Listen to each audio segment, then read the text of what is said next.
24 hours after mediators signed a historic peace agreement to stop the fighting between Israel and Hamas, the IDF says this morning they fired at several people approaching troops in northern Gaza. The military also says there was no terrorist infiltration there. Meantime, Israelis are still waiting for the remains of another 24 dead hostages after they were delivered yesterday.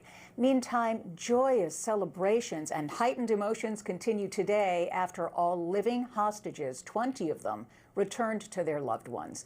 News Nation's Robert Sherman has the latest from Tel Aviv. Robert, can you characterize the emotions there as these next steps for peace are hammered out?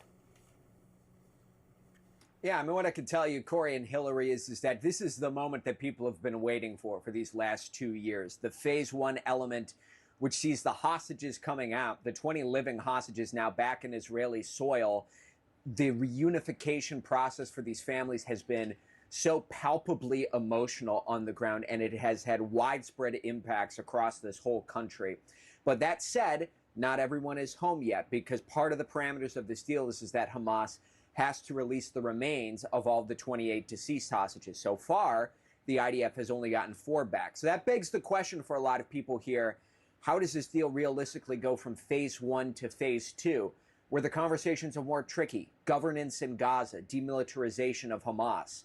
President Trump saying those conversations, they're already underway and need to press forward. Gaza's reconstruction requires that it be demilitarized and that a new, honest civilian police force must be allowed to create a safe condition for the people in Gaza. As I said earlier, I intend to be a partner in securing a better future. The president says that he wants to see an influx of aid going into the enclave, as well as partners around the region, other Middle Eastern countries in particular, to help with the rebuilding efforts there. And then there's the big picture in all of this. The president is hoping to take this peace agreement that is in Gaza and expand it out. He's made very clear that he would like to see the Abraham Accords repeated under this administration, under this tenure here. Countries such as Saudi Arabia, Indonesia, Syria, Lebanon, those are all on the target list of President Trump's mind here, that he would like to see open diplomatic ties with Israel. Those are the long-term goals that this administration is seeking here in the region. Corey and Hillary. All right, Robert Sherman live in Tel Aviv for us this morning. Robert, thank you so much. Thanks so much.